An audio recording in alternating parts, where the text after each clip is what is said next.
Pakistan border కి దగ్గరగా ఉన్న పంజాబ్, జమ్మూ కాశ్మీర్, గుజరాత్, హర్యానా, రాజస్థాన్లో ఇవాళ మాక్ డ్రిల్ కు రంగం సిద్ధమైంది. ఈ 5 రాష్ట్రాల్లోనూ నేడు సివిల్ డిఫెన్స్ మాక్ డ్రిల్ నిర్వహించనుంది. ఆపరేషన్ షీల్డ్ పేరుతో నిర్వహించనున్న ఈ డ్రిల్లో ఆయా రాష్ట్రాల పరిధిలోని జిల్లాలన్నీ భాగం కానున్నాయి. ఈ డ్రిల్ ఇవాళ 5 గంటల నుంచి రాత్రి 9 గంటల వరకు జరుగుతుంది. ఇంతకుముందు ఈ డ్రిల్ను మే 29న నిర్వహించాలని భావించారు. అయితే కేంద్ర హోంశాఖ సూచనల మేరకు దీని నిర్వహణ తేదీని ఇవాల్టికి మార్చారు.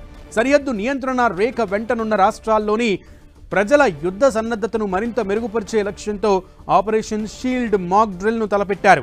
ఆపరేషన్ షీల్డ్కు సంబంధించి ఆయా రాష్ట్రాల్లోని సివిల్ డిఫెన్స్ విభాగాలు అన్ని జిల్లా కలెక్టర్లు అలాగే మెజిస్ట్రేట్లకు మార్గదర్శకాలను జారీ చేశాయి. బ్లాక్అవుట్ మాక్ డ్రిల్లను సక్రమంగా నిర్వహించాలని నిర్దేశించాయి. రాజస్థాన్లోని 41 జిల్లాలు, హర్యానాలోని 22 జిల్లాలు, గుజరాత్లోని 15 జిల్లాల్లో డ్రిల్స్ జరుగుతాయి. మొత్తంగా 244 జిల్లాలు మాక్ డ్రిల్లో పాల్గొంటాయి. హర్యానాలో దాదాపు 32,000 మంది సివిల్ డిఫెన్స్ వాలంటీర్లు ఈ మాక్ డ్రిల్లో భాగమవుతున్నారు. మాక్ డ్రిల్స్తో air force, civil defence control రూమ్లు మధ్య హాట్ లైన్లు యాక్టివేట్ అవుతాయి. Air red lines, air raid సైరన్లు, ఎమర్జెన్సీ కమ్యూనికేషన్ నెట్వర్క్లను టెస్ట్ చేస్తారు. ప్రజలు నివసించే ప్రాంతాల్లో విద్యుత్ సరఫరాను నిలిపివేస్తారు. అయితే ఆసుపత్రులు, అంబులెన్స్ల వంటి అత్యవసర సేవలకు మినహాయింపు ఉంటుంది.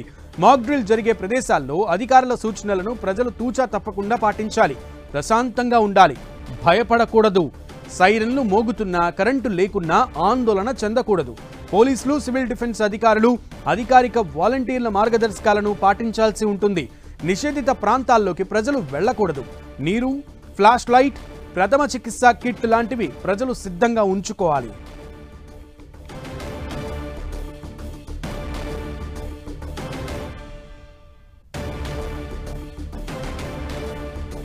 ఈరోజు సాయంత్రం 5 గంటల నుంచి 9 గంటల వరకు ఎల్ఓసి వెంబడ ఉన్నటువంటి పాకిస్తాన్ కి బోర్డర్ దగ్గరగా ఉన్నటువంటి 5 రాష్ట్రాల్లో కూడా ఈ మాక్ డ్రిల్స్ నిర్వహించబోతున్నారు. ఆపరేషన్ షీల్డ్ పేరుతో ఈ మాక్ డ్రిల్ నిర్వహిస్తున్నారు. మాక్ డ్రిల్ కోసం ఇప్పటికే 32,000 మంది వాలంటీర్లు కూడా సిద్ధంగా ఉన్నట్లుగా తెలుస్తోంది. ఈ ఆపరేషన్ షీల్డ్ మాక్ డ్రిల్ 5 రాష్ట్రాల్లో 244 జిల్లాల్లో ఈ మాక్ డ్రిల్స్ నిర్వహించబోతున్నారు. బ్లాక్అవుట్ జరిగిన తర్వాత ప్రజల అప్రమత్తత, సన్నద్ధత గురించి ఇంకా మెరుగుపరిచే విధంగా వారికి అవగాహన పెంపొందించే కార్యక్రమంలో భాగంగా ఈ ఆపరేషన్ షీల్డ్ను నిర్వహిస్తున్నారు.